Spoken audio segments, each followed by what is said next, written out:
இன்று தென்னிலங்கையில் இருந்து நாங்கள் பாராளுமன்ற தேர்தல் காலத்திலேயே மிக தெளிவாக கூறியிருந்தோம். வழங்கப்படுகின்ற வாக்குறுதிகளை நம்பி வாக்களிக்க வேண்டாம் என்று.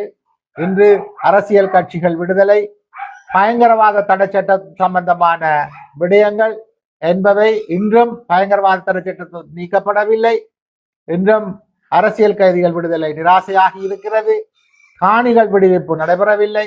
இப்படியாக வழங்கப்பட்ட வாக்குறுதிகள் எல்லாத்தையும் நிராகரித்ததோடு மாத்திரமல்லாமல் தங்களுடைய சபையிலே இருந்து அனுப்புகின்ற வேண்டுகோள்களை கண்ணை மூடிக்கொண்டு கையெழுத்து போடுவதாக ஜனாதிபதி ஒரு கருத்தை தெரிவித்திருக்கிறார்.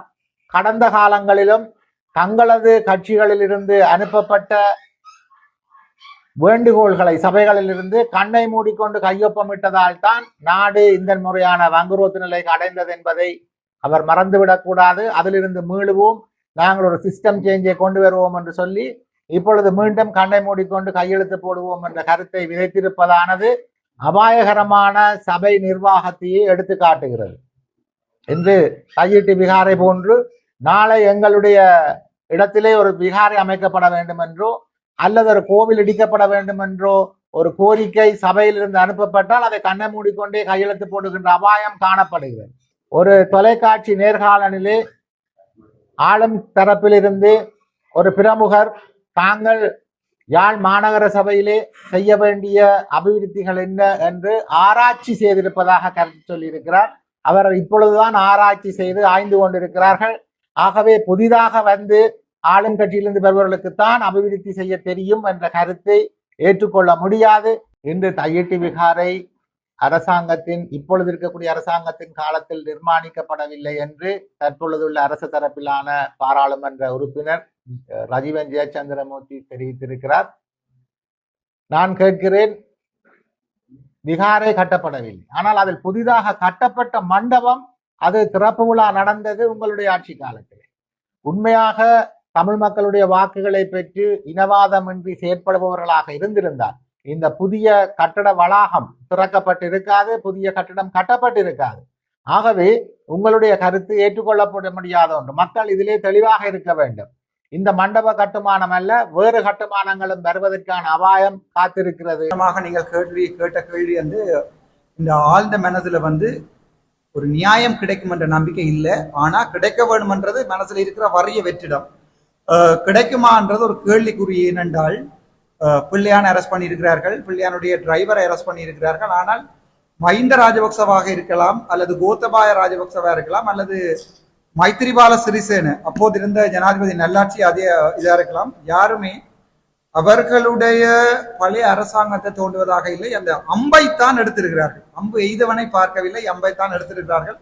என்னை பொறுத்த வரைக்கும் இது ஒரு தேர்தல் கால விளையாட்டாகவும் இது ஒரு பிளான் பண்ணி செய்யப்பட்ட ஸ்டேஜாகத்தான் நான் பார்க்கிறேன்.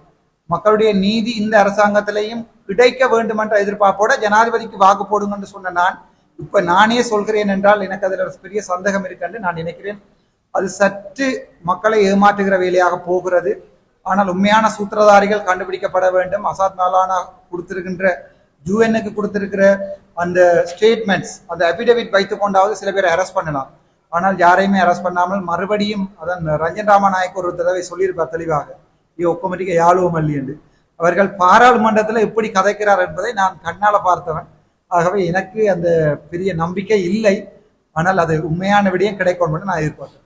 சுயேட்சை குழு எங்களுடைய உள்ளூராட்சி சபை தேர்தலில் போட்டியிடுவது சம்பந்தமாக ஏற்கனவே பசு சின்னத்திலையும் வண்டில் சின்னத்திலையும் 2 சுயேட்சை குழு திருகோணமலை மாவட்டத்தின் உப்புவழி பிரதேச சபையிலையும் மற்றது பட்டினம் சூழல் பிரதேச சபையிலையும் அவர்கள் ஏற்கனவே நொமினேஷன் தாக்கல் செய்திருந்தவர்கள் ஊசி சின்னத்தை எடுக்கவில்லை. இப்போது நாங்கள் திருவோணமலைக்கு வந்ததன் நோக்கம் அந்த 2 சுயேட்சை குழுவையும் எங்களுடைய ஊசி கட்சிக்கு உள் வாங்குவதற்கான ஒரு ஆரம்ப கட்ட ஒரு டிஸ்கஷன் ஒன்றுக்காகத்தான் வந்திருந்தாங்க. இந்த டிஸ்கஷன் சார்பாகத்தான் அமைந்திருந்தது. முக்கியமாக அவர்கள் கேட்ட விடயம் வடக்கு கிழக்குண்ட இணைப்பு சம்பந்தமாக, முக்கியமாக இந்த கட்சி வடக்கு கிழக்கில் இணைக்கப்படுறது சம்பந்தமாக, கிழக்குக்கு விஸ்தரிப்பு சம்பந்தமாக கணக்க சந்தேகங்களை கேட்டிருந்தவர்கள். தெளிவாக சில விடயங்களை சொல்லியிருக்கிறோம்.